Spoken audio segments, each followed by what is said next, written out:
Well, good evening, everybody. Thanks for joining us on our weekly AJA Zoom event, and welcome to any new people this week. Welcome also to those people from any of our communal organisations who may be watching. We hope you enjoy the session. We also have people watching on Facebook, and there are some who listen to the audio replay, which is broadcast every Thursday at midday and Sundays at 4 p.m. on J-Air Community Radio, and in Melbourne that's at FM 88. Or j-air.com.au everywhere else. So welcome to you all. My name is Alan Friedman. I'm Vice President of the Australian Jewish Association, and you'll also have seen David Adler, who's President of the AJA. I'm also joined tonight by Michael Bird, my co-host or former co-host of Nothing Left. And of course, tonight is a special tribute to Isi Leibler, Oliver Shalom, who passed away about 18 months ago. Now, we do need to convey some apologies because we just found out late this afternoon that Izzy's wife, Naomi Leibler, has taken ill, and Romy's actually taking her to the doctor, probably as we speak. So both of those people are unfortunately not able to be with us. But we do have Professor Suzanne Rutland, Izzy's official biographer, who published her book with the interesting title of Lone Voice, The Wars of Isi Leibler. So we'll have plenty of time to have an in-depth discussion with Suzanne, and we'll tell people how they can buy the book a little later on. So we're going to chat with Suzanne. We may have some time for some questions, but you can put written questions up on the chat function, and Robert Gregory, our Director of Public Affairs, will read some of them out during question time. If you do want to ask a question, the way to get our attention is to electronically raise your hand. And the way you do that is by clicking on the reactions icon down at the bottom, and if you open that, you'll see a little picture of a hand, and you click that, and that lets us know that you want to ask a question. Now, for those relatively new to the world of Israel advocacy, Michael Bird and I broadcasted a weekly show called Nothing Left on J-Air Jewish Community Radio in Melbourne from 2014 to 2018. And you can see the logo we used just over my shoulder. So for 2 hours every Tuesday morning, we discussed the Jewish and Israeli issues of the day, and conducted interviews with journalists, politicians and commentators from all around the world. Where possible, these were live, but often they were pre-recorded due to the incompatibility of overseas time zones with Morning Australia. Early on in this venture, I remember Michael telling me that he is friendly with Isi Leibler in Israel and that he would like to have him on the show. And from that very first time that Isi joined us, we loved his direct approach to Jewish affairs, and we invited him back again and again and again. The interviews were mostly conducted by Michael, but sometimes by me. This happened the day before the show went to air, and Izzy's segment immediately became the highlight of the program and the most popular one with our audience, didn't it, Michael? That's right, Alan.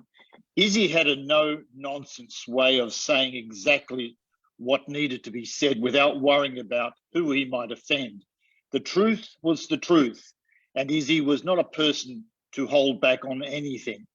Of course, Izzy has a long history of communal involvement over many decades, and always had a story to tell about events in Israel or the various Jewish world leaders he met along the way. With the exception of a handful of times when he was away, he very generously gave us his time every week for about 15 minutes to discuss what was happening in the world. This special relationship we had with Izzy on Nothing Left weekly radio program morphed into our weekly AJA Zoom programs, where Izzy was only too happy to appear and give his worldly views on the goings-on in Israel.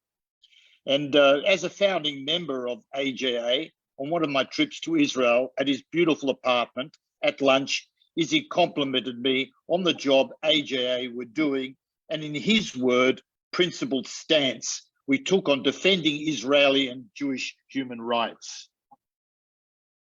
Yeah, thanks, Michael. And sadly, the world lost Izzy about 18 months ago, and he was a great warrior for Israel and Jewish affairs. So tonight we're going to take a short walk through the life of Isi Leibler.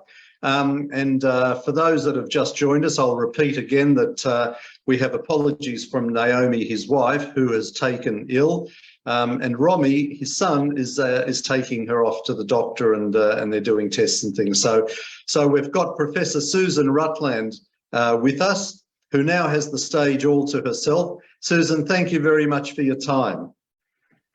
Oh, it's my pleasure. Suzanne, tell me, how did you come to write Isi's story? Who approached who? How does it work?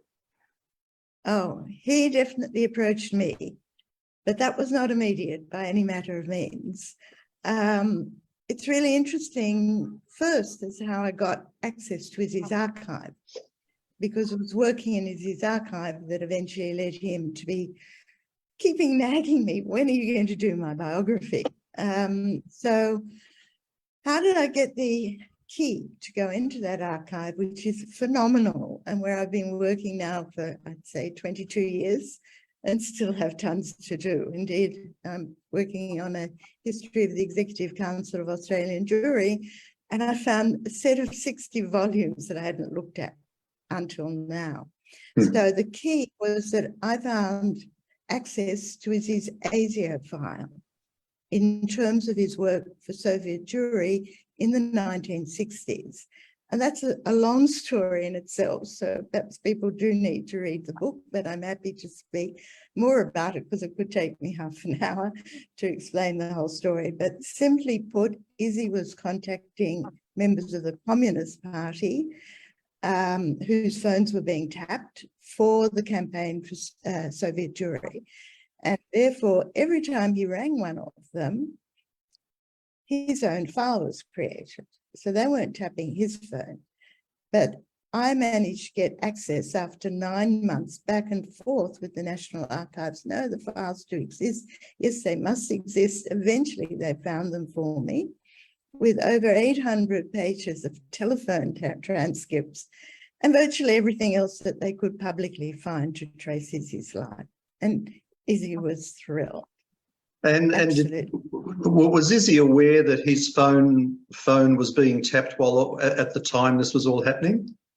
His phone was not being tapped, but the communist leaders' phones were.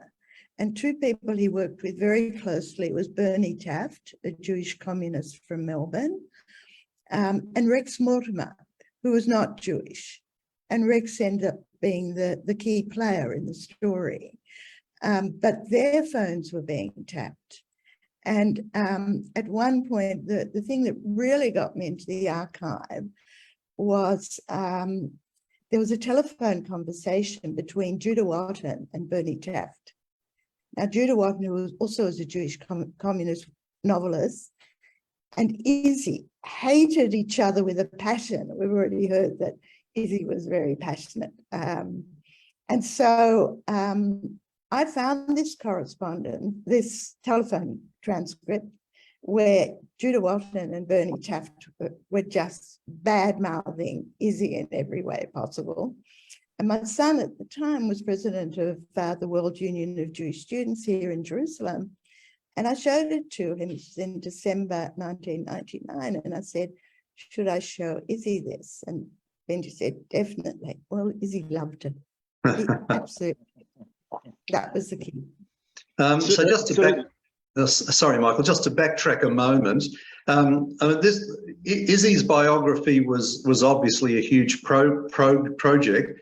How long does something like that take, and do you have people to assist you doing it?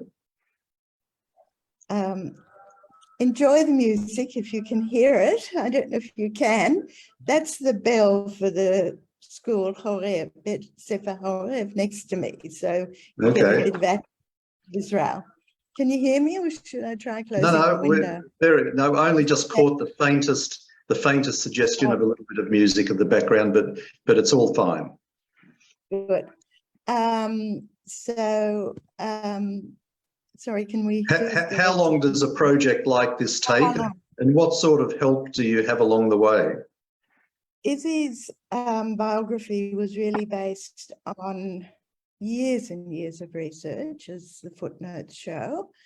and therefore it's a very big book. I was researching in the private archive from 2020 until the book was published. For the biography, I went through 77 volumes, I.J. Leibler personal, each of around 1,000 pages. Took me years. I didn't have a researcher. I mean, if you did, actually, I wasn't paid. I didn't want to be paid. As everyone knows, Isi's a very strong personality, and I want to have my intellectual independence, and Isi respected that 100%.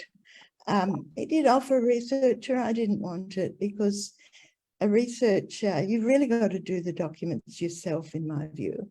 But what I can say is that when it came to writing the book, and there was so much material, Isi did bring a wonderful editor, Elliot Yeager.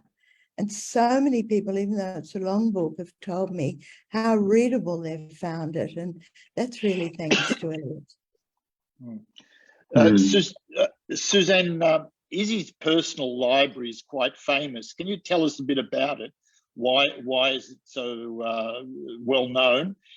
What sort of material did you have to go through to research his life history? Like, was there newspapers, diaries, emails, etc.?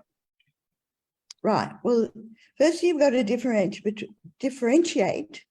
between the library and the archive. The library is his books, and it's huge. The reason why it's so famous, it's about 45,000 books. It's the largest private library in Israel, and probably the largest private Jewish library in Israel, and probably the largest private, one of them at any rate, in the whole Jewish world. So that's why it's famous. It will be going to Bar-Ilan University. For me, probably there's one room that's Australian Jewish history. The library is spread throughout his apartment, and it's just amazing. Every aspect of Judaica is covered. But for me, what was really important was the archive, the library. I mean, I can go to the National Library of Israel. I can order books into Fisher Library, etc., etc. It's the archive, which is unique. And that's going to the National Library of Israel eventually. And when the head of that library, head of Judaica, came to see the archive, he was in shock. What the archive consists of, and what I've worked on, first with Soviet Jewry, then with Asia Pacific, and afterwards with I.J. Leibler personal, was these individual bound volumes of documents put together largely by Dr. Hilary Rubinstein, who worked with Isi as his librarian and archivist for quite a number of years. And Hilary and I co-edit the Journal of the Australian Jewish Historical Society, and we talk about Isi's documents. And Hilary, how are my dear documents going? So, as I said, Soviet Jewry, 40 volumes of 1,000 pages, which I went through, all bound in red. Asia Pacific is green. I.J. Leibler personal, you can guess the color, knowing Isi's love for Israel, is blue. It's huge. I've been working there for 20 years. Now I've discovered 60 more volumes in maroon. Now, inside the volumes, it's everything. It's diary notes, it's minutes of all the meetings he attends, it's newspaper articles, it's personal correspondence, but not personal in the way we understand personal. Personal correspondence with the key Jewish leaders throughout the Jewish world from the 1960s onwards. It's amazing, an amazing collection, all photocopied, all done according to the topic and chronological. Go on, Michael. Sorry, sir. What was the reaction to the book? Were there any controversies, or did anybody take offence at what was written about them? Because there's always different versions of there's his truth and your truth and this sort of thing. Was there any controversies or any particular issues in the book that anybody had a problem with? Well, I don't know what the World Jewish Congress and Rabbi Israel Singer thinks, and I don't know, Edgar Bronfen is no longer with us, but no, I must say minimal, but the reviews, and I'm really thrilled about this, the reviews were really glowing. There were those who complained the book was too long and too detailed. That's what Isi wanted. If he'd wanted a more journalistic or shorter book, he wouldn't have approached me. And as I said, I didn't approach him. And he did ask me. I was working on the book with Sam Lipsky on Soviet Jewry, which was published in 2015 and for which we got the Prime Minister's Award. And between then, I'd published a number of chapters of books, journal articles, I think about a dozen, all emerging from the archive. So I'm very, very thrilled with the response. Yes, Suzanne, I actually had the privilege of seeing Isi's library when I visited him one day, and in fact, it actually did look like a library. It was shelves and shelves of books.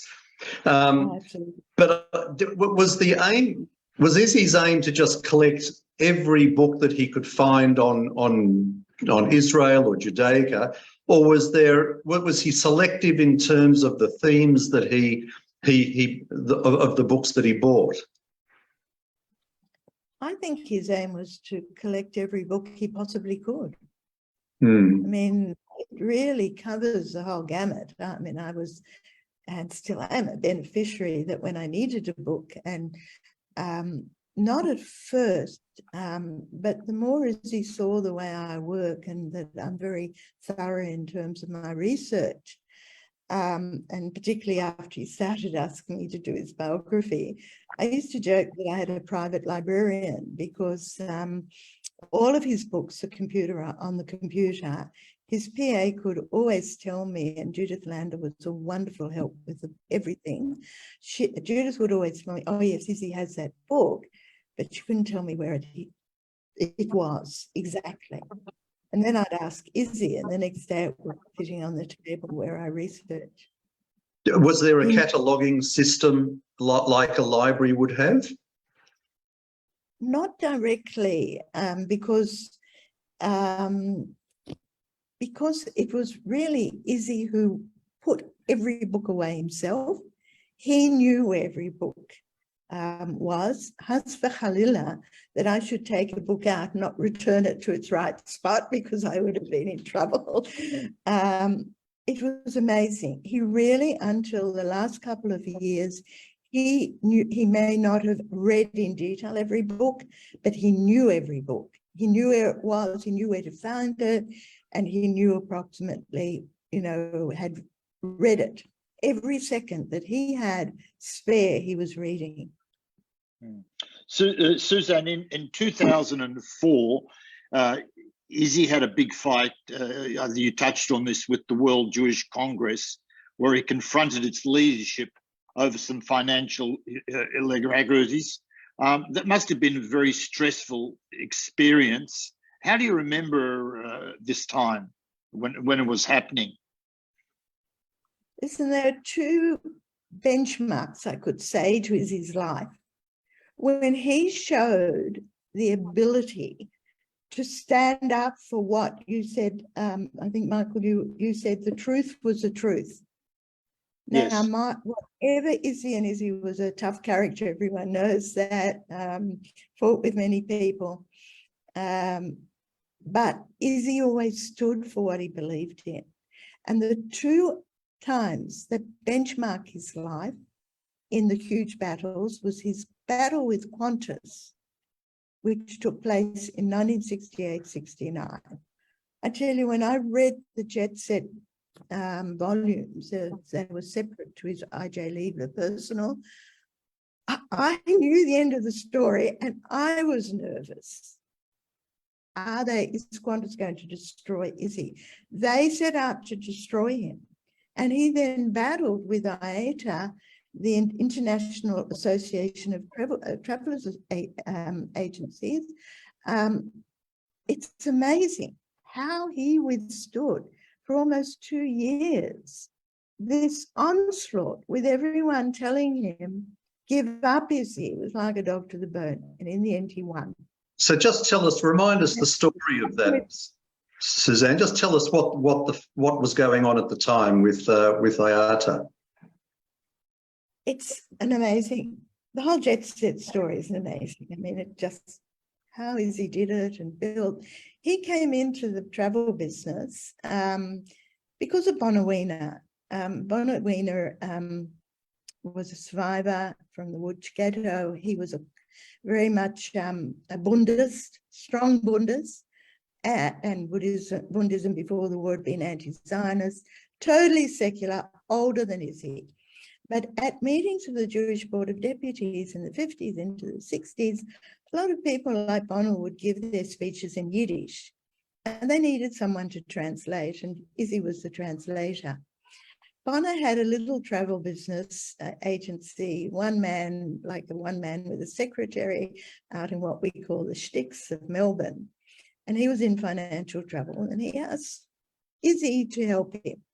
And the carrot he gave to Isi was cheaper fares to go to Antwerp, because Isi was in the diamond business and was traveling to Europe. Well, Isi came into the business, not so much because to help Bonner more than the carrot, but anyhow, the carrot, he said, in the end didn't really work. But he found he loved it. And within 2 years, between 1965 and 1967, he had built that travel agency into a big enterprise centered in the city of Melbourne. Amazing. With 40 employees, something like 40 employees by 68. He was the largest customer of Qantas.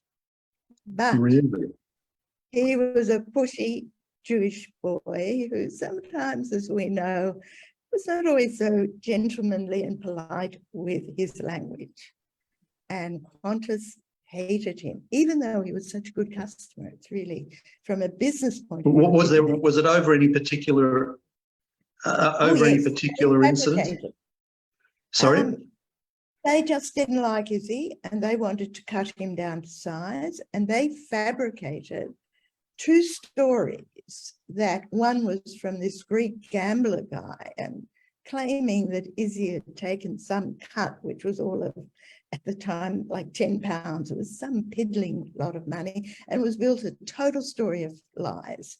And the other story, very complicated, about Pago, and trying to explain that. I never heard of Pago until I did in Samoa, till I did this research. But basically, it was what I call gentleman's anti-Semitism. And they fabricated stories, and Isi fought it out. Yes, I was going to ask if there was an anti-Semitic, if there was anti-Semitism underlying all of this, because back in the 60s, you know, I imagine a Jewish fellow, it wasn't the same as it was today. There was no understanding. You know, if you weren't English, of an English background, you were somewhat of a foreigner, I imagine. And is that the way they saw him? Absolutely. There was I said there was a financier, but there was actually, I really should qualify that. What really got their goat was that he suddenly understood the importance of group travel. That's how he built that business. And he understood it because he was doing group travel for the academy, which for those of you who are my age will know that that's when the community started sending students to Israel for 3 months before after year 12, before they start their university studies. And he recognized the potential for other groups, particularly the British and the Greeks and the Italians, who'd all come out in the 50s, by the late 60s, mid-late 60s, had enough money to go back home, but wanted cheap flights. And Isi started sourcing the cheapest flights. They weren't always Qantas. So that was the business reason. And yes, look, I could never prove it's anti-Semitism, but they certainly didn't like Isi. So there was this war, if you like, going on. So how did it end? What happened? Did they just make up, or what happened? they did have to make up. Qantas had no choice. It went eventually to arbitration, and this had gone on, and Isi had been deregistered. So basically, the arbitration never sort of came out very obviously and said, look, Qantas has done X, Y, and Z. But basically, they said that, particularly with the Pago story, that what Isi had done wasn't 100% kosher. And they deregistered him for another month, basically, which was just a polite way of getting out of the conflict. But obviously, Isi was a big player, and Qantas had to go along with it. And later on, there were very of cooperation. And eventually, Jetset was sold, wasn't it? Jetset was sold in 1997. Look, the Jetset story in itself is huge. Isi didn't want me to write that much about it. From his point of view, money was simply a stepping stone to his communal endeavours. And that was what was important to him. But I insisted on at least including something on the business story. So the way he built it in the 70s to become an empire, and then went into partnership with Air New Zealand. In the early mid 90s, the travel industry was in trouble following the economic collapse of 1988-89 into 91, as we know, and Isi came back to taking more control of the business, and then realised, and by that stage starting to think about Aliyah, that he should sell it, and that's another story. But yes, he sold it in 1997, and he was very, very happy to get out of it. Just coming back quickly to the World Jewish Congress, that was, as I said, these two conflicts benchmarked, and the World Jewish Congress has 2 chapters in the book. If people only buy the book to read those 2 chapters, honestly, I would be happy, because for me, that is one of the most disgraceful stories of the Jewish world, that and the Claims Conference story, the corruption of Rabbi Dr. Israel Singer, the denial of the corruption, Isi's willingness again to put his head on the block, his friends, and particularly his friends, I think family knew him better, and particularly his youngest son, Jonathan, really stood with him, took out time from his own work as a solicitor. But basically his friends kept saying, give it up, Isi. Why are you fighting this? But Isi fought because he knew he was right, and he knew that there was corruption. And even though there was a 6 million libel suit put on him, even though he was made a persona non grata in the most terrible way, he fought on. And eventually he was proved to be right. Bronfman in 2000. Yes. Yeah, they're the 2. That is Isi Leibler. And that's why I had to call it something that had the concept of a fighter in it. Was Isi the fighter. This fight with the World Jewish Congress, I imagine one of the harder aspects of it was the fact that it was Jew fighting Jew. Did that come out at all? Or did Isi sort of find, I mean, it's one thing to have fights in business. You know, if you're in business, you invariably have fights over matters. But when it's within the Jewish community, I imagine that must have made it all just that little bit harder. I'm sure it did.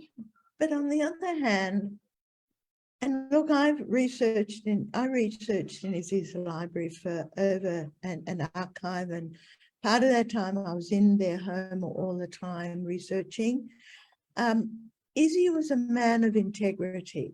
You can criticize Isi on a lot of different points of, and there is, he fought with so many people. That's why it's also the wars of Isi Leibler. But I feel very, very strongly after all the years of being and working with his materials and dealing with him, he was a man of integrity. And that was more important to him than anything else, that the World Jewish Congress, this important Jewish organization, would not face up to the corruption of Rabbi Dr. Israel Singer. And Bronfman took so long to recognize that Singer was rorting the organization. That's what disturbed Isi. Do we know how much money was? It started off with $1 million, a pension fund that, well, what Singer claimed to be his pension fund that he secretly established in Geneva. I mean, it started off with Isi becoming senior vice president and of the organization, and he's now retired, he's got more time, and he realized there was no proper financial accountability going on. That's how it started. And then he discovered this $1 million sitting in a Geneva account that no one ever knew about. And then it went on from there. I don't think we'll ever know the exact sums because Bronfman did not want to take Singer to court. Suzanne, just moving on from the World Congress, you mentioned that Isi had lots of fights in the wars of Isi Leibler. Can you give us some examples? I mean, apart from this particular issue, what sort of fights and who with, and what were some of the issues? Right. So his first fight, of course, is with Nachum Goldman in the 60s over Soviet Jewry. And that was huge. And the fight, and when I say fight, it was not a personal fight. It was very much an issue. The issue there was very much that Goldman wanted secret diplomacy on the one hand, and what Isi was saying was that we need public protest. And Isi was proved to be correct. And again, I've published on that, including Goldman's biography. Then huge fights and tensions, which sadly did become personal. Let me know if the noise from the school is you can. No, it's fine. The second big fight was against Soviet Jewry, and this sadly became personal. It was because Isi was working with the organization called Natir. That was the organization initially established by David Ben-Gurion as Lishkat HaKesher, headed by Nahamiah Lebanon. And when Isi was offered the possibility of JetSet being the official Australian travel agency for Australia in Moscow, Isi was very unsure whether to accept the offer or not. He consulted with Israel, and Israel said, yes, please do it.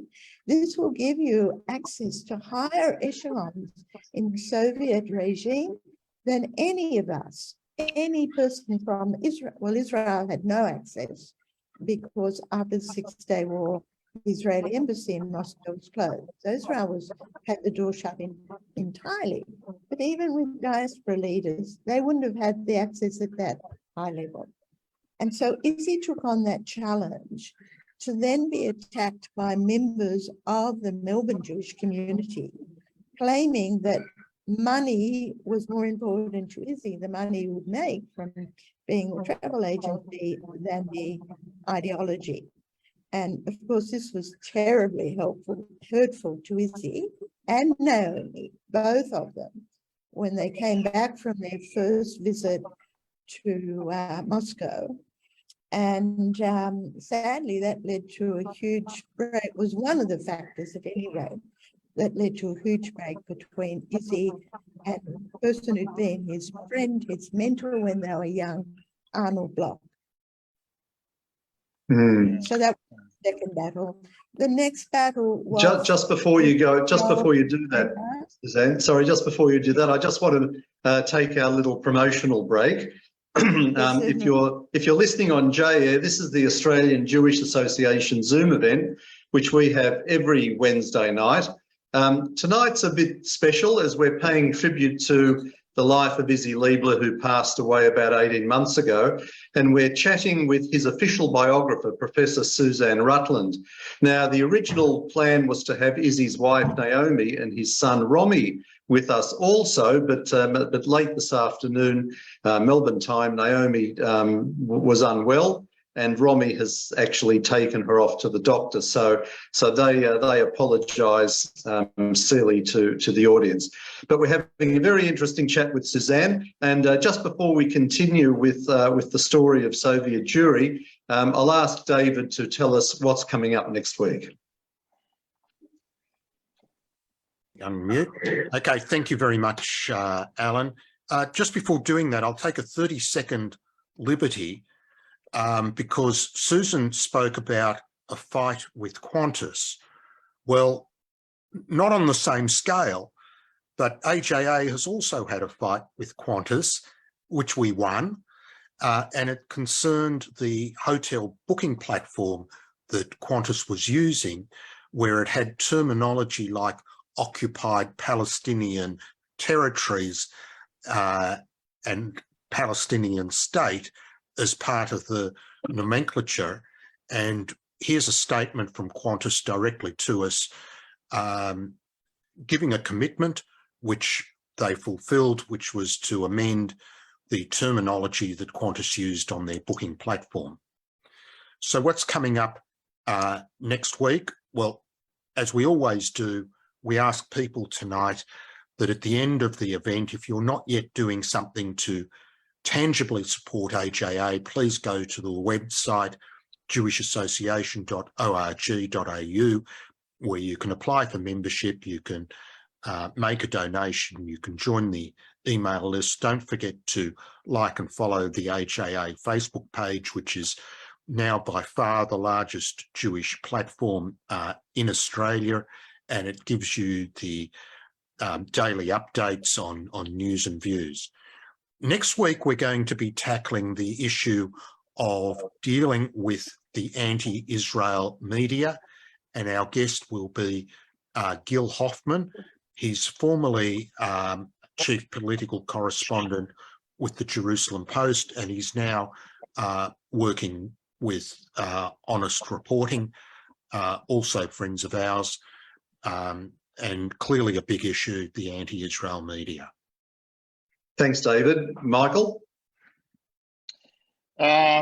Yes, I'm just trying to think. Well, we were talking about the issue of the Soviet Jewry. You were going to make a point. Yeah, you're going to tell us about another one of the fights with. Another fight which went on at different levels, and one of the problems with Isi is that when he felt strongly, he could be right. His language was very strong. He could be very aggressive, and that led to terrible tensions with Joachim Schneeweis, because Isi felt, particularly in 1982, but even before then, that Dr. Joachim Schneeweis was not being strong enough in terms of the Lebanon War, etc. It's a very complex story, but suffice it to say that, and again, I don't want to go into that now, but later tensions in the 90s led to Isi apologizing to Joachim and really saying it was his fault. Who was he, Suzanne? Dr. Joachim Schneeweis was president of the ECAJ. He served before Isi from 1976 to 1978. And again, from 1980 to 1982, but with the conflict with Isi, he actually resigned like a month or two before the end of his second term. But Isi and Joachim had already conflicted in the early 1960s over Soviet Jewry and a publication called The Bridge. So it's so often intertwined, and Isi certainly could be very undiplomatic, and as well there was a lot of conflict of issues of boundaries ongoing between ZFA and ECAJ, which were highly problematic for the community. Yeah, Susan, since then, what was the relationship with Isi and, say, the ECAJ or other Jewish communal organisations? Did they have a cordial relationship, say in the last... Yeah? Absolutely. Not only, in particular with the World Jewish Congress. If the ECAJ had not stood up for Isi, they played, you mentioned 2004, 2005, ECAs, particularly through Robert Good, who at the time was vice president, and Graham Leonard, who was president, the Victorian president. They played a key role, and I'll certainly be highlighting that in my ECAJ history. So Isi also, I mean, people came all the time to Israel. The ECAJ and I think also the ZFA, when key diplomats, including John Howard, they were always in touch with Isi in Israel. And then with the whole Maccabi Bridge episode, very close working between Ron Weiser, ZFA, and Isi fighting the Israeli government. Absolutely. Yep. Suzanne, we have sort of touched on the Soviet Jewry issue.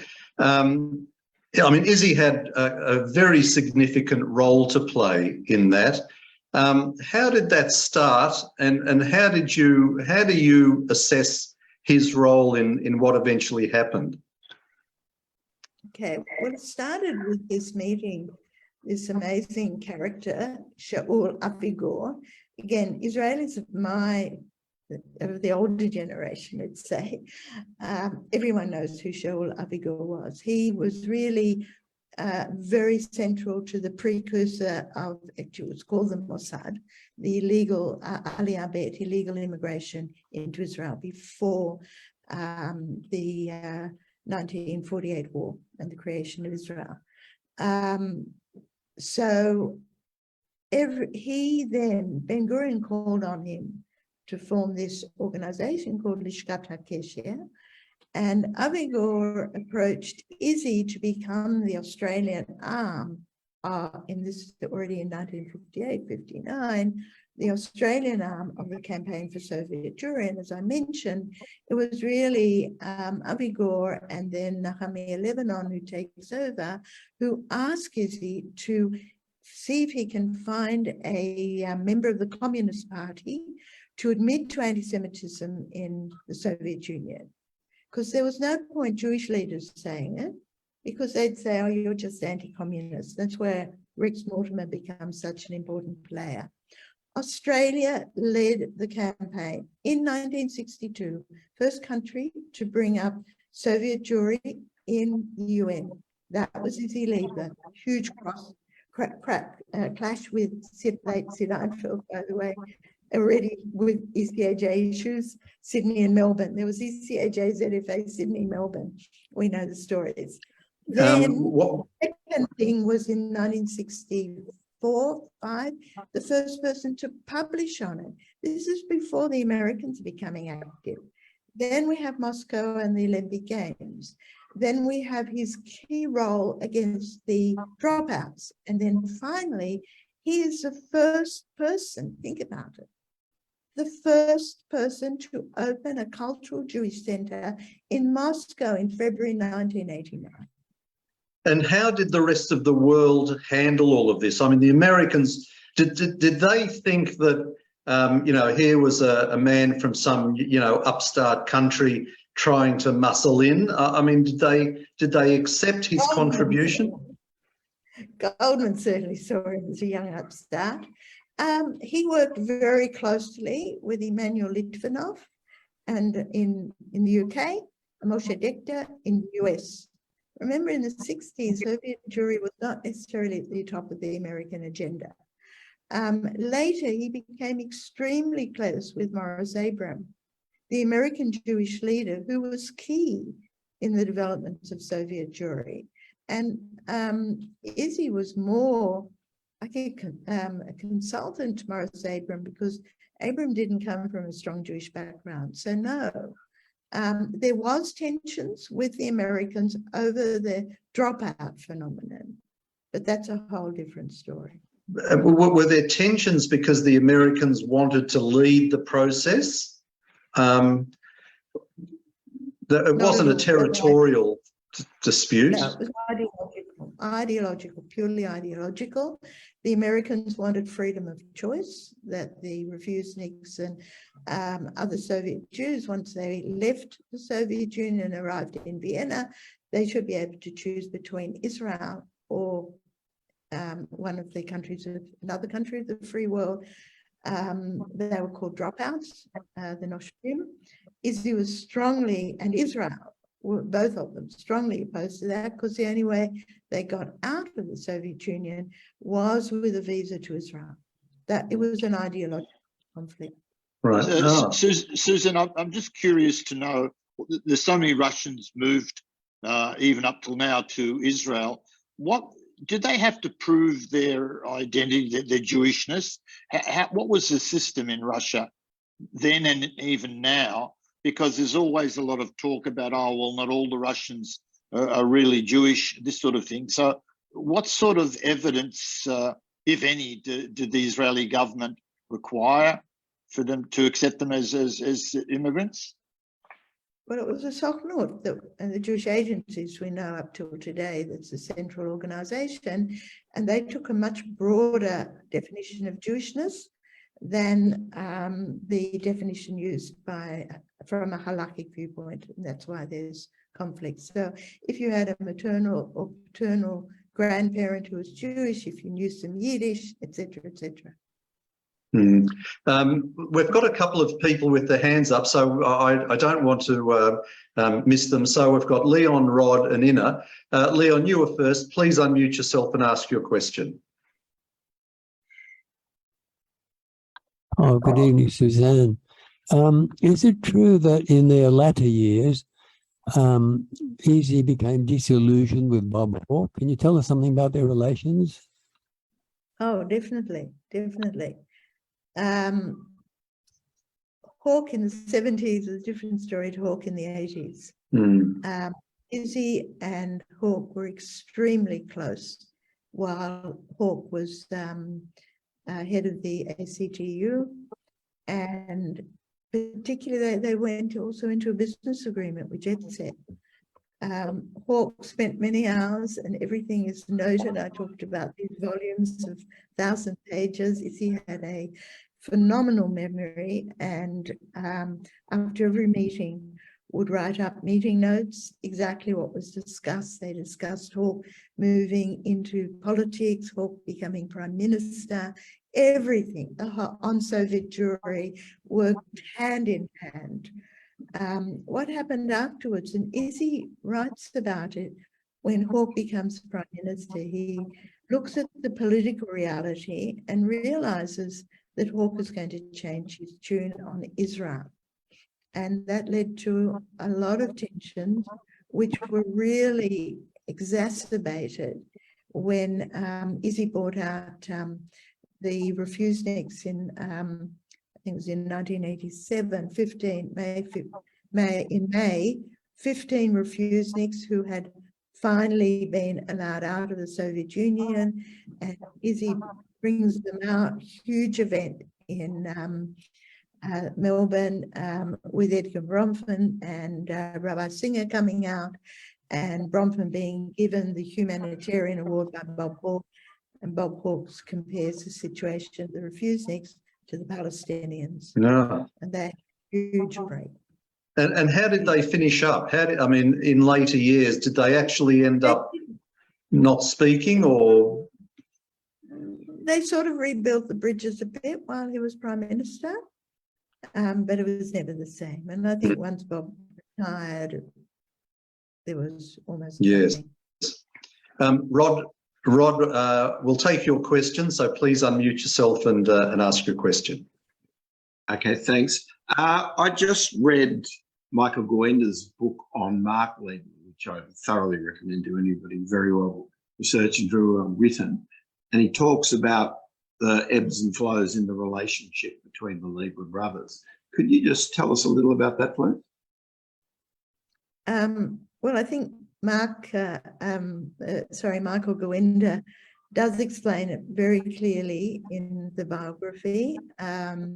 Neither of us had access to private, or certainly we didn't use any private correspondence. It was a very, very tense, difficult time. It was similar to the battle with Joachim Schneeweiss that I've already referred to. We had these boundaries between ZFA and ECAJ, which sadly also became a battle between two siblings. They made it up afterwards. Isi is always big enough, always, if he believes he was wrong in something, he would always say, I am wrong. But they did make it up there, retained best friends until Isi passed away, and very good relationships between the families.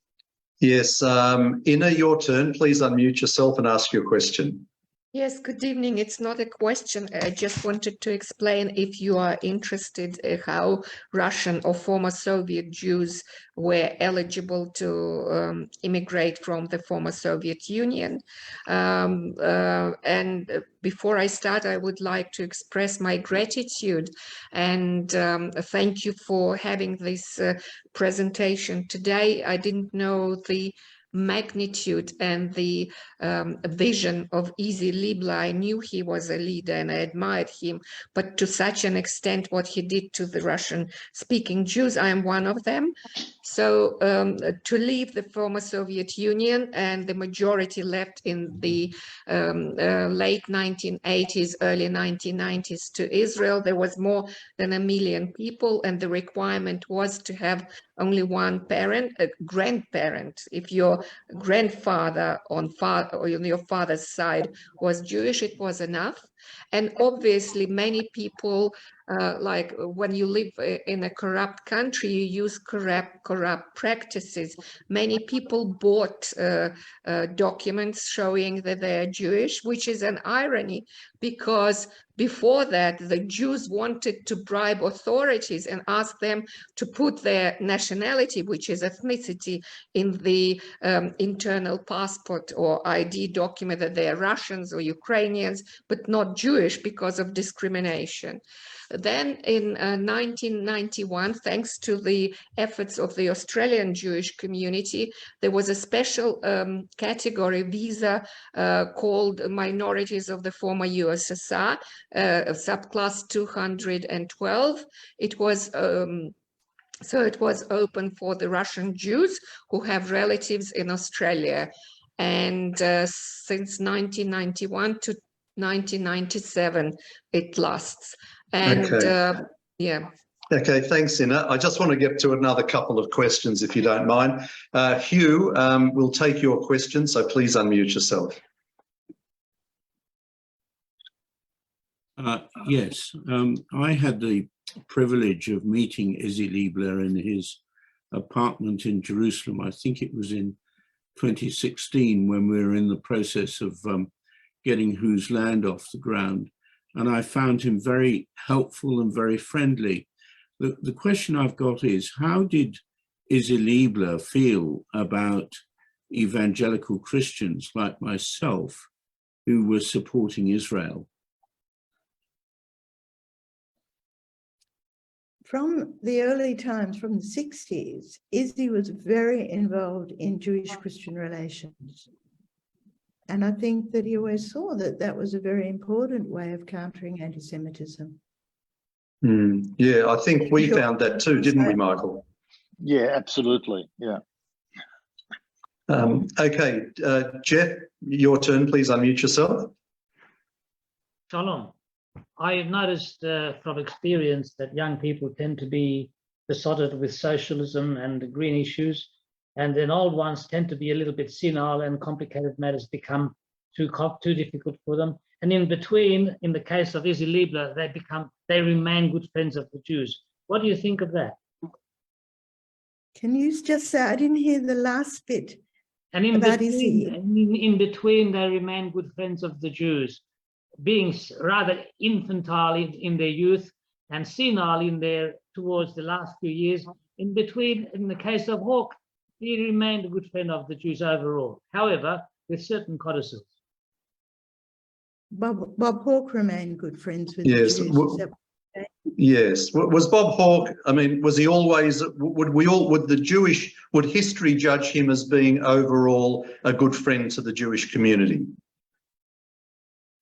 I think so. I think that Isi's perception was that Hawke had messianic ideals that he thought he could solve the Israeli-Palestinian conflict. So whatever Hawke said and did, which led to tensions between the two men, really were because Hawke thought he had more power than he actually had. But he wanted to help the Jews. Okay. We're running out of time, Suzanne, but I just want to ask you that I imagine that writing a book on a political figure stirs up the author's own political views. Did this happen with you and your book on Isi?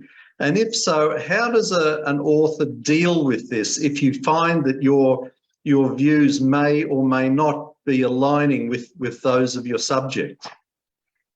That's a great question. And I think that's one of the big differences between Lone Voice and The Power Broker, written by Michael Gowenda. Michael makes his political views and positions very, very clear throughout the book. And obviously it's coming from quite a different position to Mark as a Bundes. In my case, I believe very strongly as a biographer that it's not my role to talk about my political beliefs. And I didn't try to do that at all in the book. I felt my role was to understand Isi's development and journey politically. And he did undergo quite a change from being a supporter of Oslo, a strong supporter, admirer of the late Yitzhak Rabin, to becoming, and a strong supporter and contributor to Yossi Beilin, and moving in 2000 and 2001 to clashing with Yossi Beilin to the extent that Yossi refused to be interviewed by me. So I wanted to understand that, and it was the Intifada, the second Intifada, that caused it. So my view as a biographer, and it's just my own personal view, I decided I would not try in any way to show my own political beliefs. But do your own views sort of try to intrude on what you're doing, and you have to force them out of the picture? Well, I think I can say I forced them out of the picture. I wanted to understand Isi. My book was not about Suzanne Rutland. No. I just imagine it might take a bit of work at times when you might find yourself thinking, he's on the wrong tram here. I mean, I know you've got your job to do, but you're in the back of your mind, you in another part of your brain is disagreeing with what he might be thinking. I had to think through all of that before agreeing to writing the biography. And I think that there were times when I disagreed with Isi, but I'm really, really pleased that I did what I did. It was a huge amount of work, because I think on balance, his life is a fascinating life. I didn't have to always agree with him. My job was to tell his story. Yes. Suzanne, Michael, I'll come to you in a moment, but just before we do, Suzanne, tell us how people can buy the book and what's where is it available? Well, what I highly recommend people to do, Hybrid have a special offer on it at the moment at $25. The publishers in Australia, don't go to Amazon, it'll be a lot more expensive. Go to Hybrid and order copies, because they have some in storage, and publishers don't like having too many books in storage. So please, this is a great opportunity. I think it's a great price. As people have said to me many times, this is more than a book on Isi Leibler. It is also a book on the history of post-war Jews in the diaspora and in Israel. You don't have to read the whole book. You can dip into it. There are lots of photos, and you can also read the chapters clearly from the chapter headings that you think are most interesting for where you stand. So please get a copy of the book. It looks very interesting. Michael. Hybrid, just go to hybrid, HYBRID. Yeah, we've put it up on the chat so people could see the website. Okay, Great, look, thank you. okay, look, that was great. We're certainly missing Isi's moral clarity, particularly at this time when the Jewish diaspora has never been so divided. Suzanne, thank you very much for your time tonight, especially under the circumstances where you've had to hold the whole fort by yourself. Really appreciate it. On behalf of everybody at AGA, we certainly wish Naomi a speedy recovery and regards to Romy. And we wish everybody a Shana Tova and a good and healthy new year. Thanks, Michael. Thanks, Suzanne. Thanks for such wonderful insights. Thank you. Thank you. And Shana Tova Matuka to everyone. Thanks, thank you. That was Professor Suzanne Rutland. Just before we go, the L'Chaim program with Morris Klein is on right now. That's at 3ZZZ at FM 92.3 or 3ZZZ.com.au. Next week, of course, is Rosh Hashanah, so we wish Shana Tova to all of our Jewish viewers. That's all we have for tonight. Join us next week with Gil Hoffman from Honest Reporting. Don't forget that you can keep up to date with what the AJA is talking about on our Facebook page. Please like it and share it widely. But for now, we wish you all a very good evening and look forward to seeing you again next week as usual. So for now, it's bye from me.